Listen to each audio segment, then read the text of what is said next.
Hello everyone, नमस्कार। Infinity classes में मैं अंकित शर्मा आप लोगों का स्वागत करता हूं। आज की जो वीडियो है बहुत ही स्पेशल वीडियो है और आज की वीडियो में हम बात करने वाले हैं लेबर एंड इंडस्ट्रियल लॉ। तो आज के इस पॉइंट में, आज के इस बिंदु में हम लोग जानेंगे औद्योगिक विवाद का अर्थ। औद्योगिक विवाद यानी कि लेबर एंड इंडस्ट्रियल लॉ हमारा जो है LLB और BA LLB और BCom और MBA के छात्रों के लिए बहुत ही महत्वपूर्ण है। तो दोस्तों, जैसा कि मैं आपको बता दूं कि औद्योगिक विवाद जो है हमारा औद्योगिक विवाद है औद्योगिक विवाद अधिनियम 1947 की धारा 2K के अकॉर्डिंगली जो हमारा औद्योगिक विवाद है उसको डिफाइन किया गया है कि औद्योगिक, देखिए सबसे पहले ये समझ में आ रहा है, औद्योगिक विवाद शब्द से ही समझ में आ रहा होगा कि एक ऐसा डिस्प्यूट जो एम्प्लॉइज़ और एम्प्लॉयर्स के मध्य हो या एम्प्लॉयर्स और एम्प्लॉय या कर्मकार हैं उनके बीच में हो, है ना, और कर्मकारों या कर्मकारों के बीच में कोई ऐसा विवाद हो, ठीक है, वो हमारा जो है औद्योगिक विवाद कहलाता है। अगर इसकी मैं एग्जैक्टली परिभाषा के बारे में बात करूं तो वो है औद्योगिक विवाद से नियोजकों के बीच का, नियोजकों और कर्मकारों के बीच का, कर्मकारों और कर्मकारों के बीच का कोई ऐसा विवाद या मतभेद अभिप्रेत है जो किसी व्यक्ति के अनियोजन के निर्बंधनों यानी कि टर्म्स ऑफ एम्प्लॉयमेंट या श्रम की शर्तों से संबंधित है, औद्योगिक विवाद कहलाता है। अब देखिए, औद्योगिक विवाद के बारे में हमने जाना। अब औद्योगिक विवाद होने के लिए कुछ महत्वपूर्ण शर्तें हैं जो, जैसे कि कर्मकार और उनके बीच के, जैसे कि पहला पॉइंट हमारा है नियोजक और नियोजकों या नियोजकों और कर्मकारों या कर्मकार और कर्मकार के मध्य कोई विवाद अगर होता है, ठीक है। सेकंड पॉइंट में हमारा होता है कि जो ये विवाद है हमारा या मतभेद है, नियोजन यानी कि एम्प्लॉयमेंट या अनियोजन यानी कि अनएम्प्लॉयमेंट या श्रम की परिस्थितियों से संबंधित होना चाहिए। जो भी श्रम है, जो भी लेबर है, उनकी जो सर्कमस्टांसेस है उनसे रिलेटेड होना चाहिए, ठीक है। यानी यह विवाद या मतभेद नियोजन या अनियोजन या श्रम की परिस्थितियों से संबंधित होना चाहिए। थर्ड पॉइंट है हमारा विवाद या मतभेद किसी अन्य व्यक्ति के, ये बहुत ही इम्पोर्टेंट बात है, इसमें ये पॉइंट को ध्यान रखना है, अभी आगे इसके बारे में बताएंगे। कोई भी विवाद या मतभेद किसी अन्य व्यक्ति के संबंध में भी हो सकता है यदि कर्मकार उस व्यक्ति में सामूहिक रुचि रखते हैं, यदि कर्मकार जो हैं उस व्यक्ति में सामूहिक रुचि रखते हैं, ठीक है। अभी हम बात करते हैं, जो ये शब्द दिया गया है, टर्म है हमारा किसी अन्य व्यक्ति या किसी व्यक्ति का। तो एक ऐसा व्यक्ति, किसी अन्य व्यक्ति से तात्पर्य एक ऐसा व्यक्ति जिसका निर्बंधन जो होते हैं उनकी, या श्रम जो होते हैं उनकी शर्तों से जो संबंधित हित होता है उसमें शामिल होगा। यानी कि कोई भी व्यक्ति जिसका हित उससे संबंधित शर्तों के अधीन होगा, उसमें शामिल होगा, वह व्यक्ति किसी भी व्यक्ति के संदर्भ में आएगा। इससे रिलेटेड हम एक केस को पढ़ते हैं। केस का नाम है दीमाकुची टी स्टेट। क्या है? दीमाकुची टी स्टेट बनाम दीमाकुची एस्टेट के प्रबंधक है, यानी केस है ये ऑल इंडिया रिपोर्ट 1958 AC 353। तो इस केस के बारे में महत्वपूर्ण बात ये है कि इसमें जो किसी व्यक्ति का है, जो जैसे कि बताया गया है किसी व्यक्ति का, इससे मतलब है कि इस पर उच्चतम न्यायालय ने, माननीय न्यायाधीश महोदय ने विस्तार पूर्वक प्रकाश डाला है किसी व्यक्ति का पे, ठीक है। उन्होंने कहा है कि जो मामले हैं, अगर उनके बात करें कि जैसे कि दीमाकुची टी स्टेट के कर्मकार थे, उन्होंने डॉक्टर की सेवाओं के संबंध में औद्योगिक विवाद उठाया था, है ना, कि भाई इस एस्टेट में वो लोग काम कर रहे हैं उससे संबंधित जो डॉक्टर्स हैं वो सुविधा उनको मिलनी चाहिए, है ना। तो जो सेवाओं के संबंध में जो उन्होंने इसमें अपना विवाद उठाया था, वो जो है उस प्लान के अंदर नहीं था, ठीक है। तो उच्चतम न्यायालय ने इस निश्चय में यह निर्णय दिया था कि ये जरूरी नहीं है कि कोई कर्मकार हो, या हालांकि कोई भी ऐसा व्यक्ति हो सकता है जिसके नियोजन या अनियोजन के निर्बंधनों या श्रम की शर्तों से कामगार का सार्वन या यथार्थ हित निहित होता है। ठीक है मित्रों, अब अगर हम उद्योग के बारे में बात करें, जैसे कि उद्योग शब्द, क्योंकि औद्योगिक विवाद है तो उद्योग का होना अनिवार्य है। हालांकि औद्योगिक जो विवाद है, इस परिभाषा में उद्योग शब्द का कोई संदर्भ नहीं दिया है, लेकिन ऐसे विवादों के लिए ज़रूरी है कि कर्मकारों द्वारा जो औपचारिक रूप से मांग उठाई जानी चाहिए और नियोजकों द्वारा वह मांग स्पष्टतया इनकार कर देनी चाहिए। ठीक है, यदि कर्मकारों द्वारा कोई मांग उठाई गई है और नियोजकों को द्वारा वो पूरी कर दी गई है, अब इस लालच को आगे बढ़ाने के लिए यदि कर्मकार आगे कोई विवाद उठाते हैं तो वो विवाद माननीय नहीं होगा। यानी कि एक तो विवाद का होना जरूरी है, किसका होना जरूरी है, एक तो विवाद का, और विवाद के बाद जो नियोजक हैं नियोजकों के द्वारा इनकार। ठीक है, नियोजकों द्वारा इनकार, मना होनी चाहिए। ठीक है, ये इसके। अब बात करते हैं जो औद्योगिक विवाद होते हैं, नॉर्मली उन औद्योगिक विवादों के जो कारण होते हैं वो क्या होते हैं। ठीक है, तो औद्योगिक जो विवाद हैं उनके कारणों के बारे में हम जानते हैं।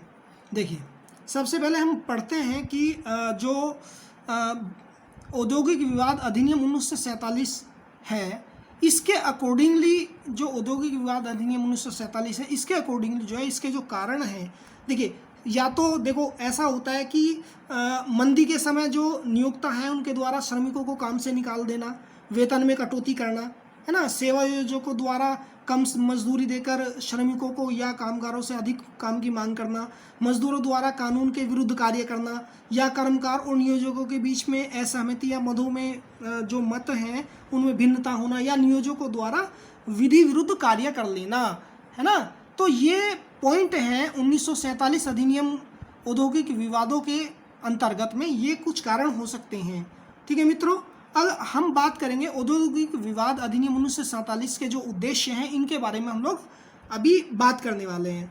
तो जो बात करें औद्योगिक शांति और आर्थिक न्याय की पूर्ति करने के लिए औद्योगिक विवाद अधिनियम 1947 बनाया गया था। ठीक है दोस्तों, तो भारतीय संविधान की जो प्रस्तावना है उसमें नागरिकों को सामाजिक, आर्थिक और राजनीतिक, है ना, न्याय प्रदान करने का संकल्प लिया गया है। संविधान के मूल अधिकार तथा राज्यों के नीति निर्देशक तत्व यानी कि जो राज्य स्वयं अपने नियम और कानून को बनाते हैं से संबद्ध विभिन्न अनुच्छेदों से आर्थिक और सामाजिक न्याय प्रदान करने से संबंधित अनेक प्रावधान किए गए हैं। औद्योगिक विवाद अधिनियम 1947 में एक महत्वपूर्ण संशोधन कर 1953 में जबर छुट्टी यानी कि किसी को जबरदस्ती छुट्टी पर भेज देना, छटनी संबंधी प्रावधान किए गए हैं, जिनके अनुसार श्रमिकों को प्रतिकर यानी कि कंपनसेशन प्रदान किया जाता है। इसके अकॉर्डिंगली जो श्रमिक हैं उनको जो है क्या दिया जाता है, प्रतिकर प्रदान किया जाता है। तो ये हमारा इसका उद्देश्य था। इसके अतिरिक्त हम एक केस के बारे में बात करेंगे। केस था हमारा, ये हमारा केस है G Kulraj and company. G Kulraj and company है और वर्सेस यानी कि बनाम औद्योगिक न्यायाधिकरण है। इस केस में बहुत ध्यान से देखने की जरूरत है। इस केस में कहा गया था कि इस अधिनियम का उद्देश्य हड़ताल या तालेबंदी से संबंधित औद्योगिक विवादों को दबाने के लिए, ठीक है, और उनका बल्कि ना कि उन्हें दबाएं बल्कि उनका समाधान न्यायोचित तंत्र यानी कि मशीनरी के द्वारा जो है उसके अंदर समझौते, पंच निर्णय, श्रम या न्यायालय और ट्रिब्यूनल आदि के द्वारा करना है। औद्योगिक शक्ति और सहारे को प्रोत्साहन देना है। यानी कि इनका कहने का मतलब ये है, इस केस में जो माननीय न्यायालय ने कहा था जी कोलरेज कंपनी एंड लिमिटेड बनाम औद्योगिक न्यायाधिकरण जो केस था, इस केस के अंदर में जो कहा गया था वो ये कहा गया था कि जो विवाद हैं उनको दबाने के स्थान पर उनका जो समझौता होना चाहिए पंच निर्णयों के द्वारा होना चाहिए, श्रम न्यायालय के द्वारा होना चाहिए, ट्रिब्यूनल के द्वारा होना चाहिए। ठीक है, अब इसके साथ ही हम लोग बात करने वाले हैं। तो इसमें दूसरा जो हमारा केस है वो है ग्रिंडले बैंक लिमिटेड बनाम केंद्रीय सरकार औद्योगिक न्यायाधिकरण व अन्य। जो ग्रिंडले बैंक लिमिटेड बनाम केंद्रीय सरकार और औद्योगिक न्यायाधिकरण व अन्य से संबंधित मामला था। इसमें उच्चतम न्यायालय ने निर्देश दिया है कि जो औद्योगिक विवाद है, औद्योगिक विवाद अधिनियम 1947 का जो उद्देश्य है वो श्रमिकों और जो सेवायोजक हैं उनके मध्य झगड़ों का निपटारा करना है, जो यदि नहीं निपटाए तो हड़ताल व तालेबंदी में परिणत हो जाएंगे और इससे समाज के लिए जो आवश्यक कार्य है उसके पर अव्यवस्था का भार डलेगा। इससे जो अधिनियम की रूपरेखा है, ठीक है, वो बहुत खराब हो जाएगी और ये श्रम जो है, पूंजी और श्रम के बीच में जो उत्पन्न सभी औद्योगिक विवाद हैं शांतिपूर्ण तरीकों से समझौता मध्यस्थता द्वारा यदि आवश्यक हो तो अधिनियम के अंतर्गत गठित न्यायाधिकरण के पास पहुंचकर निपटाने के लिए बना है। इसलिए कोई भी ऐसा कार्य यहाँ पर नहीं हो सकता जो मतलब इसको, इन झगड़ों का निपटारा करने के बजाय इनको उलझाए या इनको आगे बढ़ाए।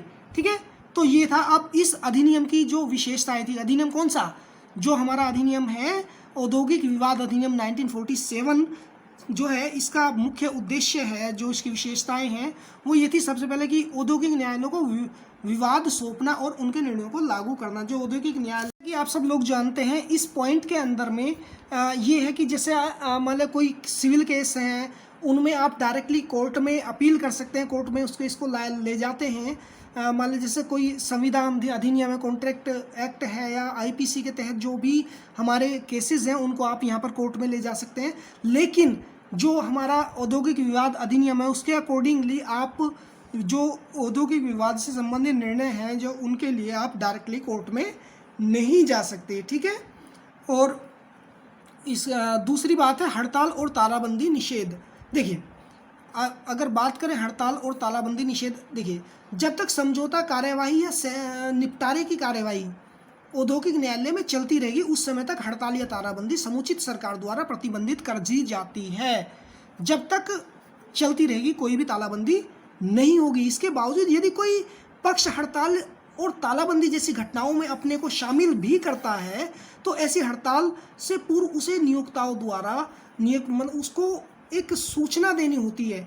अगर वो सूचना देगा ताकि वो अपना आगे, जिससे समाज पर बुरा असर ना पड़े, ऐसा कार्य कर सकते हैं। ठीक है, और जैसे जनोपयोगी चीज़ें हैं उन पर, जो सेवाएं हैं उन पर जो बुरा असर ना पड़े उसके लिए कार्य कर सकें। तो थर्ड पॉइंट है मित्रों हमारा जनोपयोगी सेवाओं से रिलेटेड। तो जैसे कि जनोपयोगी सेवाओं में कार्यरत श्रमिकों द्वारा श्रमिकों द्वारा हड़ताल और नियोजकों द्वारा तालाबंदी करना जटिल बनाया गया है। जनहित और आपात काल के लिए अन्य उद्योगों को भी जन उपयोगी सेवाओं में सम्मिलित किया जा सकता है। इसके लिए अधिनियम के अंतर्गत राज्य सरकारों को समुचित शक्ति प्रदान की गई है। ठीक है, तो जो जन उपयोगी सेवाएं हैं उनसे संबंध जो उद्योग हैं, हड़ताल और तालाबंदी करने से पूर्व नोटिस देने की आवश्यकता है। ठीक है, हालांकि ये है कि अगर इस प्रकार की अवधि होती है और उस अवधि का जो विस्तार है ज़्यादा से ज़्यादा 6 माह से अधिक के लिए नहीं किया जा सकता। ठीक है, अब बात करें यदि हम पॉइंट नंबर 4 के बारे में, शीघ्र न्याय की व्यवस्था। देखिए, इसमें यह है कि चूँकि जो श्रमिक हैं वो ज़्यादा वेट नहीं कर सकते, उनको भी नुकसान होगा और सब कुछ है ना, तो ये है कि ज़्यादा लंबा इंतज़ार नहीं करना चाहिए। हालांकि सिविल के जो मामले होते हैं, सिविल कोर्ट के जो मामले होते हैं उसमें बहुत लंबी अवधि तक केसेस चलते हैं। इसलिए जो श्रम न्यायालय और औद्योगिक अधिकरण है इसमें इस व्यवस्था को नहीं अपनाया गया है। समझौता शीघ्र हो इसके लिए समझौता अधिकारी यानी कॉन्सुलेशन ऑफिसर को नियुक्त किया जाता है और एक कॉन्सुलेशन बोर्ड होता है। ठीक है, जो 2 माह में निर्णय या रिपोर्ट देना अनिवार्य कर देती है। इसके अंदर 2 माह में निर्णय देना होता है। ठीक है, जो कॉन्सुलेशन बोर्ड होता है 2 महीने के अंदर में निर्णय देगा कॉन्सुलेशन बोर्ड। ठीक है, यानी कि समझौता अधिकारी।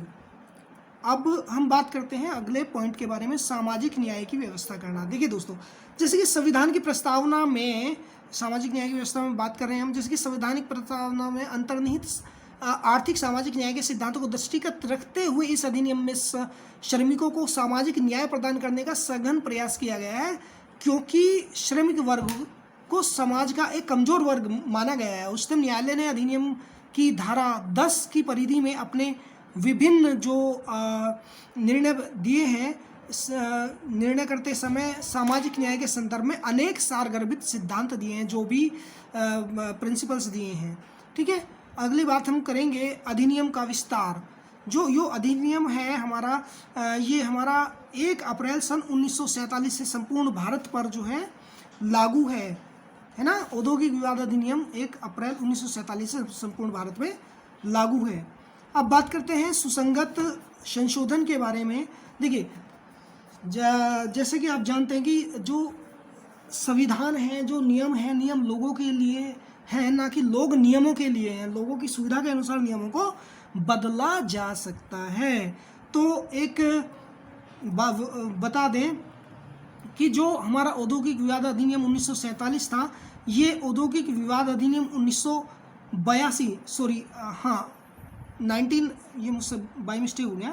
1982, ठीक है। तो ये 1982 के अंतर्गत में संशोधन किया गया था इसका, ठीक है। एक केस पढ़ते हैं इसमें, ये दोस्तों बहुत ही इंपॉर्टेंट केस है, ये आपको ध्यान रखने की ज़रूरत है। ये जो केस है हमारा, ये बहुत इंपॉर्टेंट केस है, बहुत ध्यान रखने की ज़रूरत है, कई बार आएगा अभी आगे। तो केस का नाम है Bangalore water supply and sewerage board बनाम A Rajappa, all India report 1978 AC 548, ठीक है। अब इसमें मैं बता दूं कि जैसे उद्योग शब्द की परिभाषा में संशोधन करना ज़रूरी है, ठीक है, जरूरी हो गया था, क्योंकि उच्चतम न्यायालय ने Bangalore water supply and sewerage board बनाम ए राजप्पा वाले इस केस में उद्योग की परिभाषा के अंतर्गत में हॉस्पिटल है ना, और जो शैक्षणिक प्रतिष्ठान हैं, क्लब हैं, और जो व्यावसायिक संस्थाएं हैं, उनको शामिल कर लिया गया था। लेकिन संशोधित जो परिभाषा है हमारी, उसके अंतर्गत जो है मुख्य रूप से अस्पताल और शैक्षणिक संस्थाओं को उद्योग की परिभाषा से निकाल दिया गया था। क्यों, क्या क्या निकला था? जो एजुकेशनल जो इंस्टीट्यूशंस हैं, यानी कि इंस्टीट्यूशन, एजुकेशनल इंस्टीट्यूशन और हॉस्पिटल्स,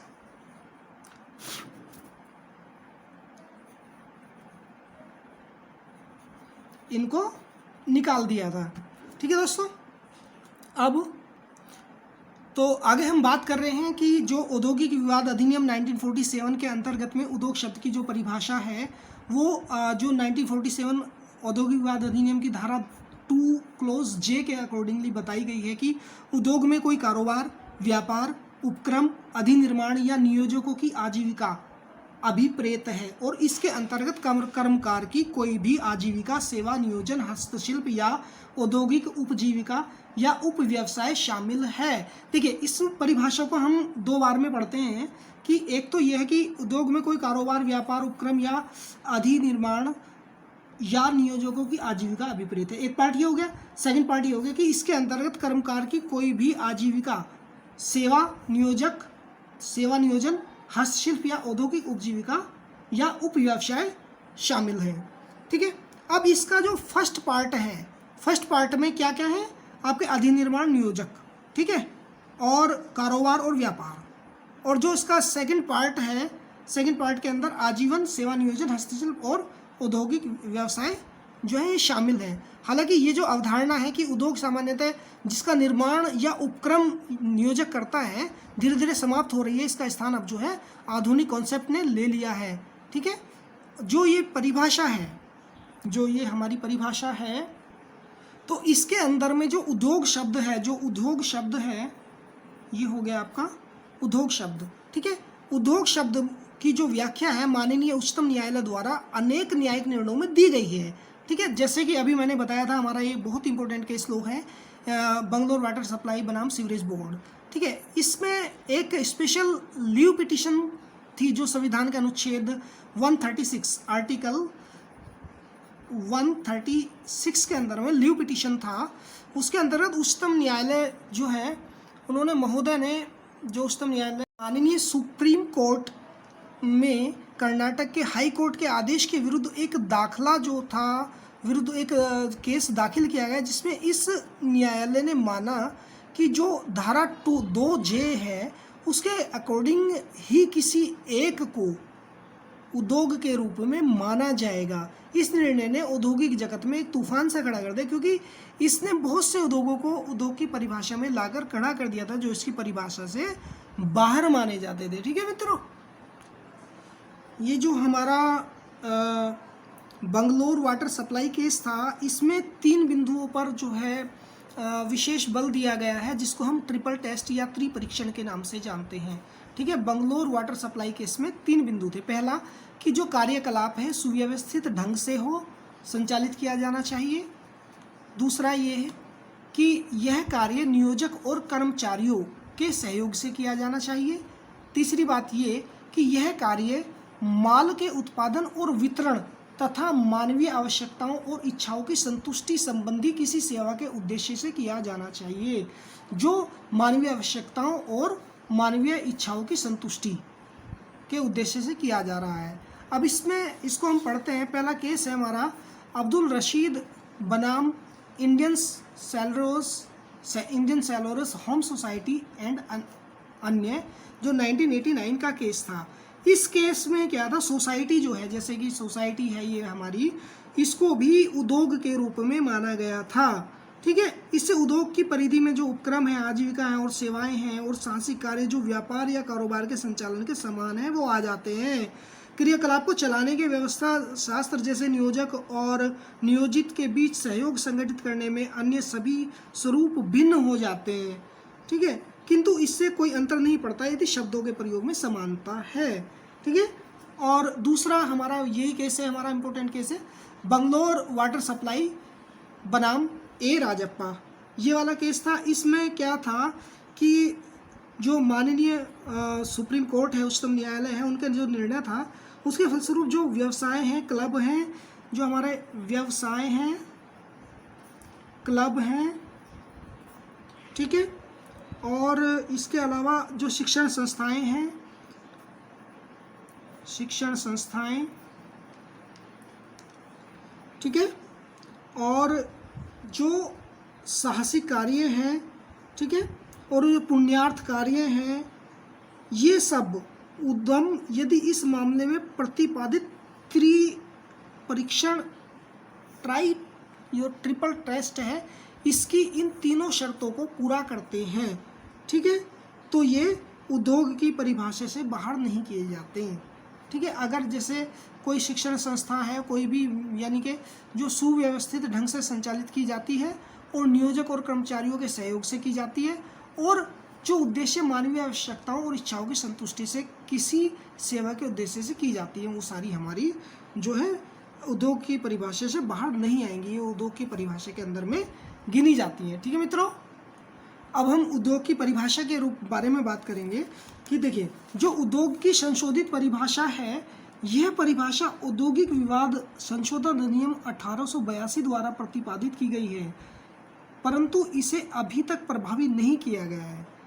ठीक है, कारण है इसमें, जैसे क्योंकि उद्योग से ऐसा व्यवस्थित क्रियाकलाप अभिप्रेत है, उद्योग से ऐसा व्यवस्थित क्रियाकलाप अभिप्रेत है जो किसी नियोजक और उसके कर्मकारों, चाहे ऐसे कर्मकार को ऐसे नियोजक ने सीधे या किसी अभिकरण जिसके अंतर्गत ठेकेदार भी हैं द्वारा या उसकी मार्फत नियोजित किया है, के बीच सहकारिता से किया जा रहा हो, जो मानवीय आवश्यकताओं और इच्छाओं की, कौन सी इच्छाएं, जो केवल आध्यात्मिक और धार्मिक प्रवृत्ति की आवश्यकताएं या इच्छाएं ना हों, की पूर्ति के लिए माल के उत्पादन, प्रदाय या वितरण या सेवाओं के लिए है।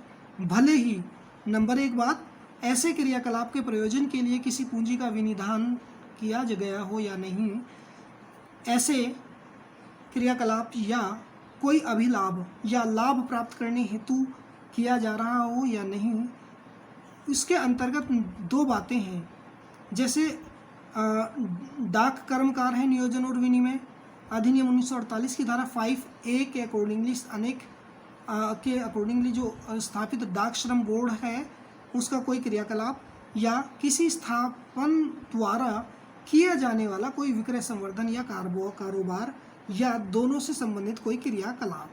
ठीक है, कहने का मतलब ये है, जैसे कि अभी हमने पढ़ा है कि जो केवल आध्यात्मिक और धार्मिक प्रवृत्ति की आवश्यकताएं या इच्छाएं न हो, तो वो जो हमारा उद्योग की परिभाषा से हमारा बाहर हो जाता है ना, उद्योग में नहीं आएगा। और जो ट्राई टेस्ट की जो शर्तें हैं उनको पूर्ण करता है, वो हमारा जो है उद्योग की जो है श्रेणी में रखा जाएगा। लेकिन इसके अंदर में कुछ एक चीज़ें हैं जो हमारी नहीं आती, जैसे कृषि संक्रियाएं हो गई हमारी, है ना, कृषि से रिलेटेड कोई चीज़ें हो गई, है ना, और दूसरा हमारा हॉस्पिटल्स हो गया, यानी कि अस्पताल हो गए, और औषधालय हो गए, ठीक है, शैक्षणिक, वैज्ञानिक और अनुसंधान के प्रशिक्षण संस्थाएं इसके अंदर में आ जाएगा आपका, है ना, शैक्षणिक, वैज्ञानिक और अनुसंधान या प्रशिक्षण संस्थाएं। या दूसरी बात यह है किसी पूर्त सामाजिक और परोपकारी सेवा, ठीक है, जो पूर्णतः या पर्याप्त रूप से लगे हुए संगठनों के स्वामित्व में या प्रबंध के अधीन संस्थाएं होती हैं, ठीक है, परोपकारी सेवाएं, परोपकारी सेवाएं, ठीक है। या खादी ग्रामोद्योग, खादी ग्रामोद्योग ये इसके अंदर में नहीं आएगा। और सरकार के प्रभुत्व संपन्न करते हैं से संबंधित सरकार का कोई क्रियाकलाप जिसके अंतर्गत केंद्र सरकार के उन विभागों के सभी क्रियाकलाप हैं, जैसे रक्षा अनुसंधान है, परमाणु ऊर्जा है, ठीक है, और अंतरिक्ष संबंधी कार्य हैं, रक्षा, परमाणु और अंतरिक्ष संबंधी जो कार्य हैं, ठीक है, वो इसके अंदर में हमारे नहीं आते। और कोई घरेलू सेवा होगी, डोमेस्टिक सर्विस हो गई, वो इसके अंदर में नहीं इंक्लूड की जाती, ठीक है, यानी कि जो हमारी घरेलू सेवा है, ठीक है। और अगर हम बात करें कि ये परिभाषा अभी तक प्रभावी नहीं है, ठीक है, क्योंकि ये परिभाषा उच्चतम न्यायालय द्वारा विभिन्न वादों में उद्योग शब्द के विभिन्न प्रकार से किए गए निर्वचनों से उत्पन्न विरोधी न्यायिक विनिश्चयों के प्रभाव को समाप्त करती है, ठीक है। परस्पर विरोधी विनिश्चयों के कारण उद्योग शब्द का, क्योंकि इसका विरोध हुआ है, उद्योग शब्द का सही अर्थ समझ पाना कठिन हो गया था, ठीक है दोस्तों। तो इसमें मैंने जैसे कि केस के बारे में वो केस बताया था, बंगलोर वाटर सप्लाई बनाम ए राजप्पा। इस केस में जो माननीय सुप्रीम कोर्ट है, उन्होंने कई पूर्व निर्णयों को जो बताते हुए उद्योग शब्द का अर्थ काफ़ी सीमा तक सुनिश्चित करने का प्रयास किया था, लेकिन संशोधित परिभाषा मूल रूप से उच्चतम न्यायालय के इन्हीं वाद में व्यक्त विचारों पर आधारित होती है। यानी कि जो विचार बंगलोर वाटर सप्लाई बनाम ए राजप्पा के केस में जो माननीय न्यायालय द्वारा दिए गए वाद के जो विचार हैं, इन्हीं पर ये परिभाषा जो है आधारित होती है, क्योंकि इसमें कोई भी किसी भी प्रकार का जो है विवाद जो है वो स्वीकार्य होता है, क्योंकि जो विवाद है वही स्वीकार किया जाता है, इसलिए इसका जो समझ पाना बहुत ही कठिन है। तो देखिए, ये जो हमने अभी लेक्चर रिकॉर्ड किया है, इसके अंदर में बहुत सारे चीज़ों को आपको बताया गया है। वीडियो काफ़ी बड़ी हो जाएगी, इसलिए नेक्स्ट नॉलेज के लिए हम पार्ट 3 वीडियो लेके आएंगे। अगर वीडियो सही लगे तो एक बार कमेंट में बता देना, ताकि हम नेक्स्ट वीडियो हम इसी तरीके से बना सकें, ठीक है। और अपने जो कमेंट्स हैं, जो भी आपके सुझाव हैं, वो आमंत्रित किए जाते हैं। तब तक के लिए नमस्कार।